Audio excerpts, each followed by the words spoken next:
తూర్పు గోదావరి జిల్లా కొవ్వూరులో నిరుపయోగంగా ఉన్న సుమారు 450 టీడీకో ఇళ్లను పరిశీలించారు ఎమ్మెల్యే ముప్పడి వెంకటేశ్వరరావు.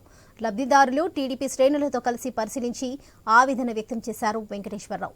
2014 నుంచి 2019 వరకు టీడీపీ ప్రభుత్వ హయాంలో 90% నిర్మాణ పనులను పూర్తి చేశామన్నారు. జగన్ ప్రభుత్వంలో మిగిలిన 10% కూడా పూర్తి చేసి లబ్ధిదారులకు ఇవ్వలేదని మండిపడ్డారు ఆయన. జగన్ తుగ్లక్ పరిపాలనతో టీడీకో ఇళ్లను భ్రష్టు పట్టించారని మండిపడ్డారు. రానున్న 3 నెలల్లో లబ్ధిదారులకు టీడీకో ఇళ్లు అందజేస్తామని స్పష్టం చేశారు ఎమ్మెల్యే ముప్పిడి వెంకటేశ్వరరావు.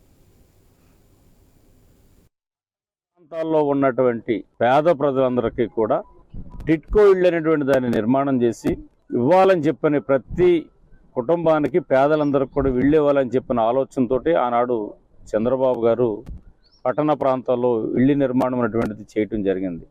అందులో భాగంగా మన కొవ్వూరు పట్టణంలో కూడా సింగిల్ బెడ్రూమ్స్ 240, డబుల్ బెడ్రూమ్స్ 240 అంటే 480 ఇళ్ళు ఇవ్వాలని చెప్పని లబ్ధిదారుని సెలెక్ట్ చేసి వాళ్ళ చేత కూడా ప్రభుత్వానికి అందించవలసినటువంటి వాళ్ళ షేర్ ఎంత ఉంటుందో అంత అమౌంట్ కూడా కట్టించి వాళ్ళంతా కూడా బ్యాంక్స్ లో లోన్లు తీసుకుని ప్రభుత్వానికి చెల్లించడం జరిగింది. అందులో భాగంగానే ఆల్రెడీ 80% 2014-19 కాలంలో చంద్రబాబు గారి నాయకత్వంలో పూర్తి చేశారు. 2019లో ప్రభుత్వం మారిన తర్వాత ఆ 20% కూడా పూర్తి చేసి ఆ యొక్క లబ్ధిదారులు ఎవరైతే ఉన్నారో వాళ్ళు కనుక ఇళ్ళని ఇచ్చినట్లయితే వాళ్ళందరూ కూడా